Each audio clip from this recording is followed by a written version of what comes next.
मेघालय के अधिकतर हिस्सों में बारिश का अनुमान। मध्य महाराष्ट्र और मराठवाड़ा में कुछ जगह बरसेंगे बारिश।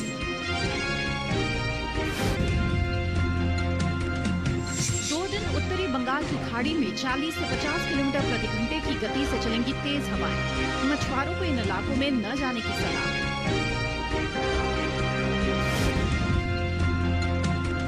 पश्चिमी राजस्थान के बाड़मेर में अधिकतम तापमान रहा 38 डिग्री। पंजाब के लुधियाना में न्यूनतम तापमान 12.5 डिग्री दर्ज। नमस्कार, आप देख रहे हैं दूरदर्शन किसान। मौसम खबर में आप सभी का स्वागत है। मैं हूं मोनालिसा। मौसम खबर में हम आपको बताएंगे कि आने वाले दिनों में देश के किन हिस्सों में बारिश की संभावना है, साथ ही कहां-कहां चल सकती हैं तेज हवाएं। इसके अलावा कैसी रहेगी तापमान की स्थिति और किसानों के लिए होगी मौसम के अनुसार कृषि सलाह भी। तो आइए मौसम खबर की शुरुआत करते हैं और सबसे पहले हम आपको मानसून की वापसी से जुड़ी हुई अहम खबर बता दें। भारत मौसम विज्ञान विभाग के अनुसार दक्षिण पश्चिम मानसून की वापसी झारखंड, मध्य प्रदेश और छत्तीसगढ़ के कुछ इलाकों से होने के लिए हालात अनुकूल बने हुए हैं। इसके साथ ही ओडिशा के कुछ हिस्सों में मानसून की वापसी के आसार बनते नजर आ रहे हैं। इसके अलावा गुजरात और महाराष्ट्र के उत्तरी इलाकों से भी मानसून की वापसी के लिए परिस्थितियां अनुकूल हैं। जी हाँ, तो अभी आपने जाना कि देश के कई हिस्सों से दक्षिण पश्चिम मानसून की वापसी के लिए परिस्थितियां अनुकूल बनी हुई है। आइए अब मौसम खबर में बढ़ते हैं आगे और नजर डाल लेते हैं मौसम से जुड़ी हुई कुछ और खास खबरों पर। आज और कल असम और मेघालय में कहीं कहीं मूसलाधार बारिश के आसार हैं। अरुणाचल प्रदेश में कल बिजली चमकने के साथ तेज हवाओं की संभावना है। 2 दिन असम और मेघालय में बिजली कड़कने के साथ चल सकती हैं तेज हवाएं। नागालैंड, मणिपुर, मिजोरम और त्रिपुरा में 2 दिन जोरदार बरसात का अनुमान है। 2 दिन नागालैंड, मणिपुर, मिजोरम और त्रिपुरा में बिजली चमकने के साथ ही चल सकती हैं तेज हवाएं। गांगे पश्चिम बंगाल और ओडिशा में 2 दिन कहीं कहीं बादल बरसेंगे। आज गांगे पश्चिम बंगाल में बिजली की चमक के साथ तेज हवाएं चलने की संभावना है। बिहार में कल और झारखंड में 2 दिन बिजली कड़कने के साथ तेज हवाओं के आसार हैं। 2 दिन मध्य महाराष्ट्र और कोंकण गोवा में बिजली चमकने के साथ तेज हवाएं चलने का अनुमान है। मौसम से जुड़ी हुई इन खास खबरों के बाद मौसम पूर्वानुमान पर विस्तार से नजर डाल लेते हैं। आज और कल जहां उत्तर भारत के पहाड़ी और मैदानी इलाकों में बारिश के आसार नजर नहीं आ रहे हैं, तो वहीं पूर्वी और पश्चिमी भारत में कहीं कहीं बारिश हो सकती है। वहीं दक्षिण भारत में तो कई इलाकों में बारिश के आसार बनते नजर आ रहे हैं। तो आइए विस्तार से नजर डाल लेते हैं उन इलाकों पर जहां पर आज और कल बारिश की संभावना बनती दिख रही है। मौसम विज्ञान विभाग के अनुसार आज और कल जम्मू कश्मीर और लद्दाख में बारिश नहीं होगी। 2 दिन हिमाचल प्रदेश और उत्तराखंड में पानी नहीं बरसेगा। इसी तरह पंजाब, हरियाणा और दिल्ली में भी 2 दिन बारिश न होने के आसार हैं। 2 दिन पूर्वी और पश्चिमी उत्तर प्रदेश में भी बादल नहीं बरसेंगे। साथ ही पूर्वी और पश्चिमी राजस्थान में 2 दिन बरसात के आसार नहीं हैं। मौसम विभाग की माने तो पूर्वी भारत में 2 दिन बिहार, झारखंड और ओडिशा में कई जगह बरसात के आसार हैं। गांगे पश्चिम बंगाल में 2 दिन कई इलाकों में पानी बरसेगा। 2 दिन उप हिमालय पश्चिम बंगाल और सिक्किम में कहीं कहीं बरसात होगी। वहीं दूसरी ओर अरुणाचल प्रदेश में 2 दिन कुछ स्थानों पर बारिश की संभावना है। आज और कल असम और मेघालय के अधिकतर हिस्सों में बादल बरसेंगे। वहीं नागालैंड, मणिपुर, मिजोरम और त्रिपुरा में 2 दिन ज्यादातर इलाकों में बारिश होगी। मध्य भारत की बात करें तो 2 दिन पूर्वी और पश्चिमी मध्य प्रदेश में बारिश का अनुमान नहीं है। छत्तीसगढ़ में आज और कल कहीं कहीं बरसात की संभावना है, तो विदर्भ में 2 दिन बारिश के आसार नहीं हैं। पश्चिम भारत में आज गुजरात में कहीं कहीं बारिश होगी। सौराष्ट्र, कच्छ में बारिश के आसार नहीं हैं। जबकि कोंकण गोवा, मध्य महाराष्ट्र और मराठवाड़ा में 2 दिन कुछ जगह बारिश होगी। आइए अब रुख करते हैं दक्षिण भारत का। आज और कल तटीय आंध्र प्रदेश, रायलसीमा और तेलंगाना के कई इलाकों में बारिश के आसार हैं। तमिलनाडु और पुडुचेरी में भी 2 दिन कहीं कहीं बारिश होगी। 2 दिन तटीय, उत्तरी और दक्षिणी आंतरिक कर्नाटक के अधिकतर हिस्सों में बारिश होगी। केरल में 2 दिन कई जगह बरसात का अनुमान है। वहीं 2 दिन लक्षद्वीप में बारिश के आसार नहीं हैं।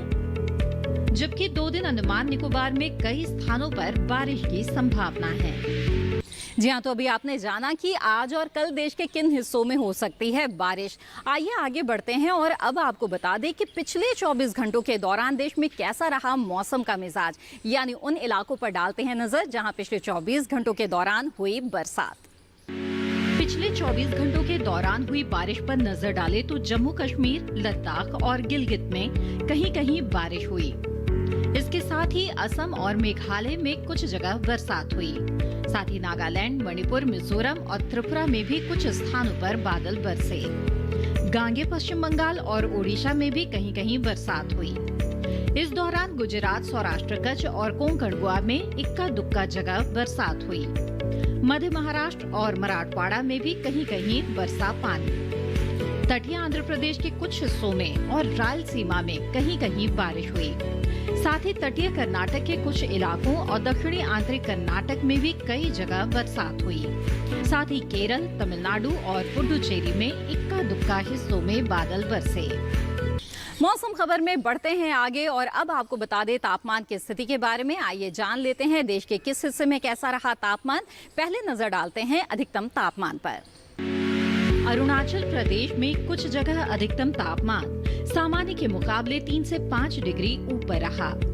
तमिलनाडु में कहीं कहीं अधिकतम तापमान सामान्य के मुकाबले 3 से 5 डिग्री ऊपर दर्ज किया गया।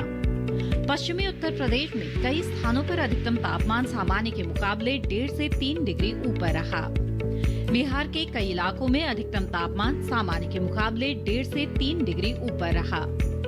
इसके विपरीत तटीय आंध्र प्रदेश के कुछ हिस्सों में अधिकतम तापमान सामान्य के मुकाबले 3 से 5 डिग्री नीचे रहा। तटीय कर्नाटक में ज्यादातर जगह अधिकतम तापमान सामान्य के मुकाबले 1.5 से 3 डिग्री नीचे रहा। देश के मैदानी इलाकों में सबसे ज्यादा तापमान पश्चिमी राजस्थान में रहा। यहाँ के बाड़मेर में अधिकतम तापमान 38 डिग्री सेल्सियस दर्ज किया गया। न्यूनतम तापमान की बात करें तो पश्चिमी मध्य प्रदेश में कहीं कहीं न्यूनतम तापमान सामान्य की तुलना में 5 डिग्री ज्यादा रहा। झारखंड में कहीं कहीं न्यूनतम तापमान सामान्य की तुलना में 3 से 5 डिग्री ज्यादा रहा। वहीं उत्तराखंड के कई हिस्सों में न्यूनतम तापमान सामान्य की तुलना में 1.5 से 3 डिग्री ज्यादा रहा। देश के मैदानी इलाकों में सबसे कम तापमान पंजाब के लुधियाना में 12.5 डिग्री सेल्सियस दर्ज किया गया। इसी के साथ मौसम खबर में वक्त हो चला है एक छोटे से ब्रेक का। ब्रेक के बाद जानेंगे कैसे करें गाजर की खेती। आप बने रहिए दूरदर्शन किसान पर।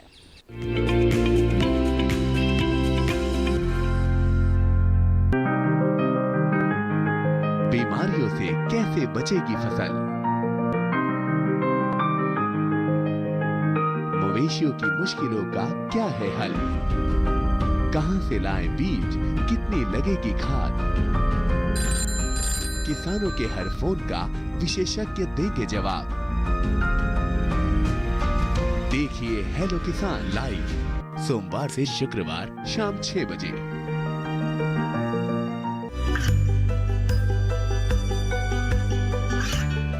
गांवों और पिछड़े क्षेत्रों में सरकारी योजनाओं की जानकारी पहुंचा। देश में कौशल और क्षमता विकास कर ग्रामीणों को सामाजिक बदलाव और विकास से जोड़ने की दूरदर्शन किसान की पहल चौपाल चर्चा देखें सोमवार से शुक्रवार सुबह 9 बजे।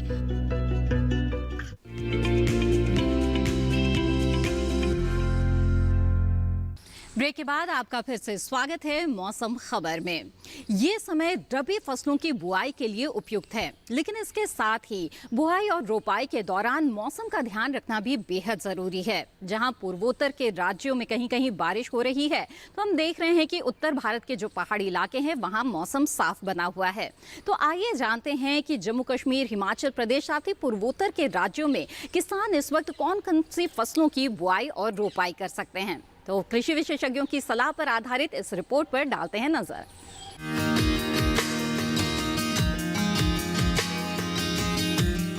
असम में ये समय रबी दलहन और तिलहन फसलों की बुआई के लिए अच्छा है। किसान कृषि विशेषज्ञों की सलाह से फसलों का चुनाव कर इनकी बुआई कर ले। इसके साथ ही तोरिया और आलू की बुआई करते रहें और सरसों की बुआई के लिए खेत तैयार करें। मेघालय के किसान इस समय खेतों में पानी जमा न होने दे। वहीं इस समय मूली, गाजर और शलजम जैसी जड़ वाली सब्जियों की बुआई के लिए अच्छा है। इसके अलावा मेघालय में किसान फूल गोभी, पत्ता गोभी और ब्रोकली की नर्सरी भी लगा सकते हैं। त्रिपुरा के किसानों के लिए विशेषज्ञों की सलाह है कि वो अपनी तैयार फसलों की जल्द से जल्द कटाई कर ले और कटाई के बाद फसलों को सुरक्षित स्थान पर रखें। इसके साथ ही यहाँ के किसान मौसम साफ होने तक किसी भी फसल की बुआई या रुपाई ना करें। अगर नागालैंड की बात करें तो यहाँ इस समय मूंगफली, धान और सोयाबीन की फसल तैयार हो चुकी है। किसान मौसम को ध्यान में रखते हुए मूंगफली की खुदाई करे, साथ ही धान और सोयाबीन की कटाई जारी रखे। वहीं अरुणाचल प्रदेश में अदरक की खुदाई का काम करते रहे। इसके साथ ही यहाँ जल्दी रोपी गई धान की फसल तैयार हो चुकी है। किसान इसकी कटाई करते रहे। अरुणाचल प्रदेश में ही ये समय मटर की बुआई के लिए अच्छा है। किसान इसकी रुपाई कर सकते हैं। साथ ही यहाँ आलू की रुपाई का काम जारी रखे। वहीं जम्मू कश्मीर के जम्मू में तैयार दलहनी फसलों और धान की कटाई कर ले। इसके साथ ही यहाँ बरसीम की बुआई और हल्दी की रुपाई करे। वहीं जम्मू कश्मीर के घाटी इलाके में जौ की बुआई और हल्दी की रुपाई करे। घाटी इलाके में ही इस समय किसान सरसों, गेहूं और मटर की बुआई के लिए खेत तैयार करते रहे। वहीं हिमाचल प्रदेश के किसान अगेती सरसों की बुआई के लिए खेत तैयार करें।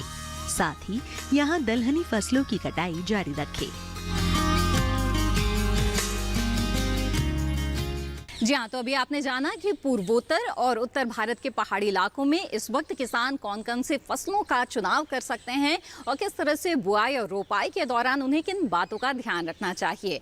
बढ़ते हैं आगे और बात करते हैं आज की फसल की, जिसमें आज हम बात करने जा रहे हैं गाजर की खेती के बारे में।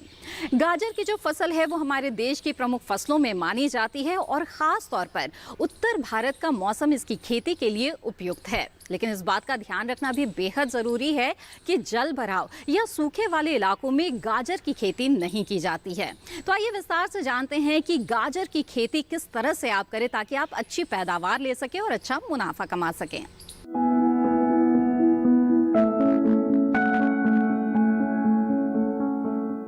गाजर की खेती के लिए बलुई दोमट और दोमट मिट्टी सबसे अधिक ठीक रहती है।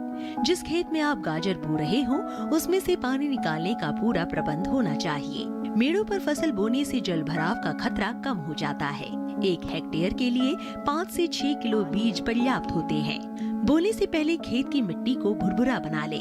कतार से कतार के बीच की दूरी करीब 30 सेंटीमीटर होनी चाहिए। बोते समय 1 हेक्टेयर जमीन में 30 किलो नाइट्रोजन, 40 किलो फास्फोरस और इतनी ही मात्रा में पोटेशियम देनी चाहिए। बुआई के 25 से 30 दिन बाद 15 किलो नाइट्रोजन दे दे और 45 से 50 दिन बाद भी 15 किलो नाइट्रोजन प्रति हेक्टेयर के हिसाब से दे। जब बीज उगाए तो 8 से 10 दिन के अंतराल पर सिंचाई करें। गाजर की फसल के साथ अनेक खरपतवार उगाते हैं जो भूमि में नमी और पोषक तत्व लेते हैं, जिसके कारण गाजर के पौधों का विकास और बढ़वार पर प्रतिकूल प्रभाव पड़ता है। इन्हें खेत से निकालना बहुत आवश्यक हो जाता है। निराई करते समय पंक्तियों से आवश्यक पौधे निकालकर मध्य की दूरी अधिक कर देनी चाहिए। साथ ही बढ़ी हुई जड़ों में हल्की निराई गुड़ाई करते रहना चाहिए। गाजर की फसल पर मुख्य रूप से छोटे छोटे कीड़े मकोड़ों का प्रकोप होता है। इसकी रोकथाम के लिए नीम का काढ़ा पंप की मदद से 10 से 15 दिन के अंतराल पर छिड़काव करें। गाजर की फसलों में आर्द्र गलन रोग के कारण बीज के अंकुरित होते ही पौधे संक्रमित हो जाते हैं, जिससे तने का निचला भाग जो भूमि की सतह से लगा रहता है सड़ जाता है।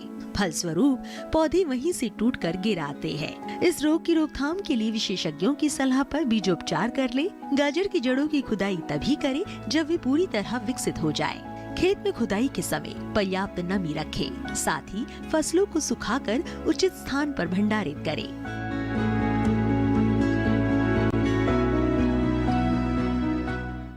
तो देखा आपने कि गाजर की खेती बड़ी आसानी से आप कर सकते हैं, लेकिन अच्छी पैदावार हासिल करने के लिए कुछ खास बातों का ध्यान रखना बेहद ही ज़रूरी है। तो आप अपने क्षेत्र के अनुसार जो उन्नत किस्में हैं उसका चुनाव ज़रूर करें।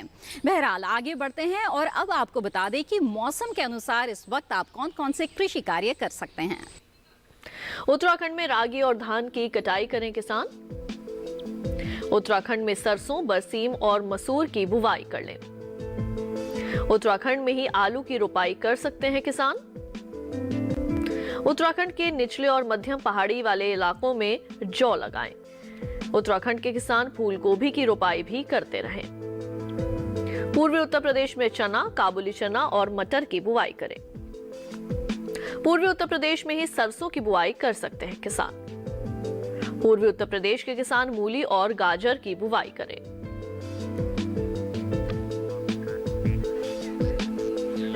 इसी के साथ मौसम खबर में वक्त हो चला है एक छोटे से ब्रेक का। ब्रेक के बाद मौसम और कृषि से संबंधित कुछ और अहम जानकारियों पर रहेगी नजर। आप बने रहिए दूरदर्शन किसान पर।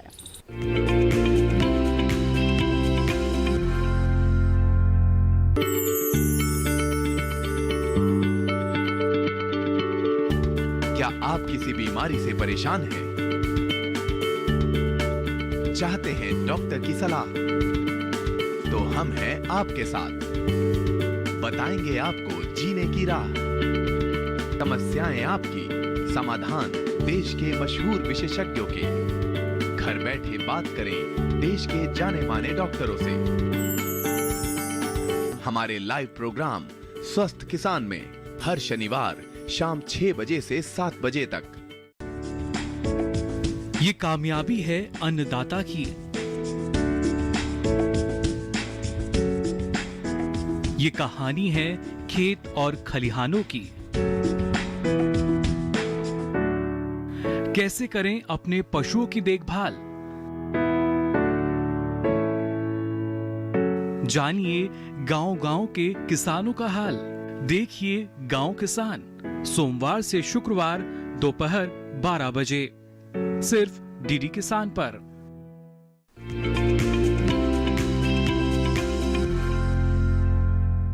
ब्रेक के बाद आप सभी का फिर से स्वागत है। आप देख रहे हैं मौसम खबर। उत्तर भारत के मैदानी इलाकों में जहां पर इस वक्त मौसम साफ बना हुआ है, वहां किसान इस वक्त कौन कौन से कृषि कार्य कर सकते हैं, आइए उस पर डालते हैं नजर और देखते हैं मौसम के अनुसार खेती किसानी की कुछ खास बातें। पंजाब के किसान मक्का और धान की कटाई को जारी रखें। पंजाब में गोभी वर्गीय सब्जियों के अलावा सरसों की बुवाई करें। हरियाणा में धान और मक्के की कटाई करें। हरियाणा में गेहूं की बुआई के लिए खेत तैयार करें। हरियाणा में ही सरसों और गोभी वर्गीय सब्जियों की बुआई करें किसान। पूर्वी राजस्थान में चना और सरसों के लिए बुआई जारी रखें। पश्चिमी राजस्थान में चना, सरसों, तारामीरा, मेथी और सौंफ की बुआई करें तो पश्चिमी राजस्थान में ही ईसबगोल और जौ की बुआई करें। और अब बुलेटिन में नजर डाल लेते हैं मौसम की कुछ अहम झलकियों पर। आज तटीय आंध्र प्रदेश में बिजली की चमक के साथ तेज हवाएं चलने की संभावना है। रायलसीमा में आज कहीं कहीं तेज बरसात के आसार हैं। तेलंगाना और रायलसीमा में आज बिजली कड़कने के साथ चलेंगी तेज हवाएं। 2 दिन तटीय कर्नाटक और आज दक्षिणी आंतरिक कर्नाटक में खूब होगी बारिश। तटीय कर्नाटक में 2 दिन बिजली की चमक के साथ तेज हवाओं का अनुमान है। 2 दिन केरल में कहीं कहीं मूसलाधार बरसात के आसार हैं। तमिलनाडु, पुडुचेरी और केरल में बिजली चमकने के साथ ही चल सकती हैं तेज हवाएं। 2 दिन उत्तरी बंगाल की खाड़ी में 40 से 50 किलोमीटर प्रति घंटे की गति से तेज हवाएं चलने की संभावना है। इन इलाकों में मछुआरों को समुद्र में न जाने की सलाह दी गई है। इसी के साथ मौसम खबर में बस इतना ही। हमें उम्मीद है कि मौसम खबर से आपको मदद मिल रही होगी। मौसम का ताजा हाल और कृषि सलाह के साथ फिर होंगे हाजिर। आप बने रहिए दूरदर्शन किसान पर। नमस्कार।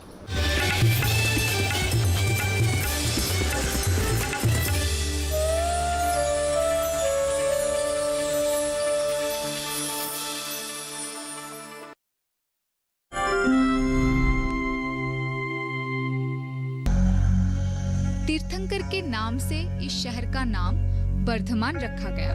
बौद्ध धर्म का भी यहाँ काफी प्रभाव था। बर्धमान शहर के निकट भरतपुर में एक बौद्ध स्तूप पाया गया है।